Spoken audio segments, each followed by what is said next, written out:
जिसे कभी बुजुर्गों की बीमारी समझा जाता था, आज भारत में तेजी से एक ऐसी समस्या बनती जा रही है जो न केवल उम्रदराज लोगों को बल्कि युवाओं और मिडिल एज समूह को भी अपनी चपेट में ले रही है।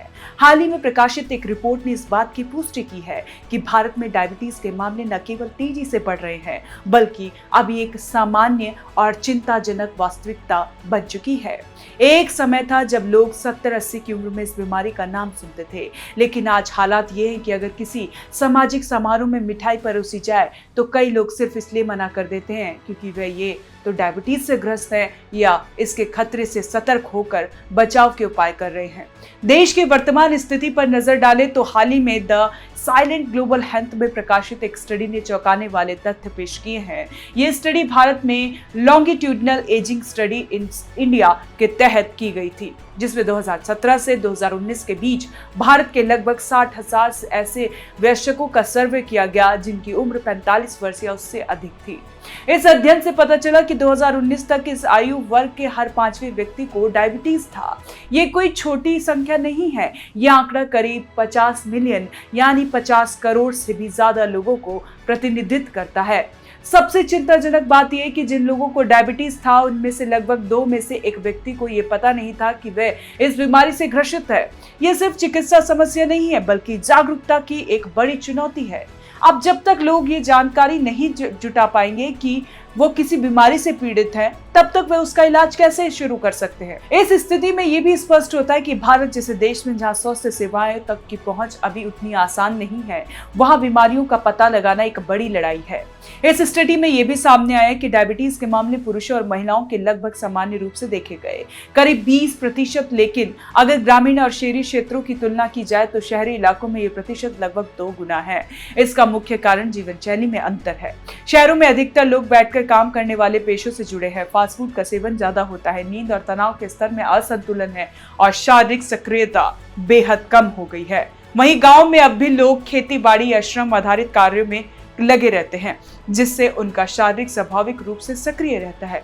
हालांकि धीरे धीरे ये अंतर भी कम होता जा रहा है क्योंकि शहरी जीवन शैली गांव में भी तेजी से प्रवेश कर रही है।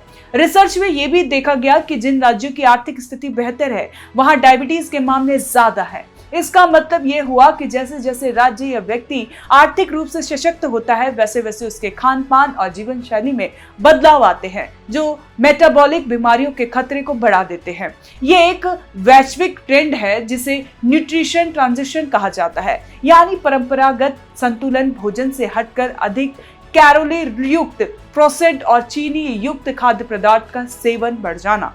इस स्टडी में एक रोशनी की किरण ये भी है दिखी कि जो लोग इस बीमारी के बारे में जागरूक थे उनमें से 40% ने अपने शुगर लेवल को कंट्रोल में रखा। वहीं करीब 60% लोग अपने ब्लड प्रेशर को नियंत्रित करने में सफल रहे, लेकिन लिपिड लेवल यानी रक्त में फैट की मात्रा को कम करने की दवा लेने वालों की संख्या सिर्फ 6% थी। अब इस ओर इशारा करता है कि हृदय रोग के जोखिम को कम करने के लिए भी अभी जरूरी कदम नहीं उठाए जा रहे हैं। अगर हम पीछे जाकर पिछले राष्ट्रीय सर्वे में तुलना करें, जैसे कि ICMR INDIAB की स्टडी जो 2008 से 2020 तक चली थी, जो वर्तमान LASI रिपोर्ट का संकेत देती है, भारत ने कुछ प्रगति जरूर की है। ग्लाइसेमिक कंट्रोल और ब्लड प्रेशर कंट्रोल के मामले में थोड़ी बेहतर उपलब्धि दर्ज की गई है, लेकिन अब भी लिपिड लेवल मैनेजमेंट, जीवन शैली में बदलाव, सही समय पर जांच कराने की दिशा में काफी कुछ किया जाना बाकी है। यह भी ध्यान देने वाली बात है कि भारत की आबादी तेजी से उम्रदराज हो रही है। बुजुर्गों की संख्या लगातार बढ़ रही है और साथ ही बढ़ रही है उम्र से जुड़ी बीमारियां, जिनमें डायबिटीज सबसे प्रमुख है।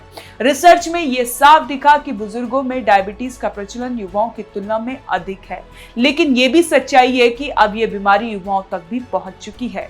देर रात तक जगना, जंक फूड का सेवन, शारीरिक गतिविधियों में कमी, काम का तनाव और स्क्रीन टाइम में बढ़ोतरी, ये सभी फैक्टर डायबिटीज के जोखिम को बढ़ाते हैं।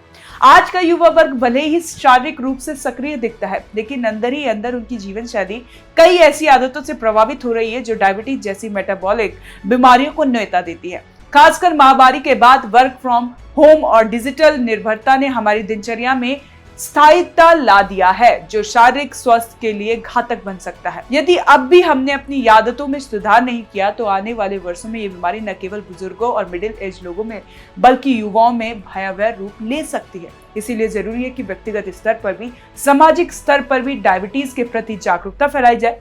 नियमित जांच कराना, सही समय पर इलाज शुरू करना, खान पान में संतुलन लाना और शारीरिक गतिविधियों को दिनचर्या का हिस्सा बनाना अब विकल्प नहीं बल्कि आवश्यकता बन गया है। शारीरिक और स्वास्थ्य संस्थाओं को चाहिए कि वह अधिक व्यापक स्तर पर स्क्रीनिंग और प्राथमिक स्वास्थ्य सेवाओं की पहुंच सुनिश्चित करे, खासकर ग्रामीण और कम आय वाले तबकों के लिए।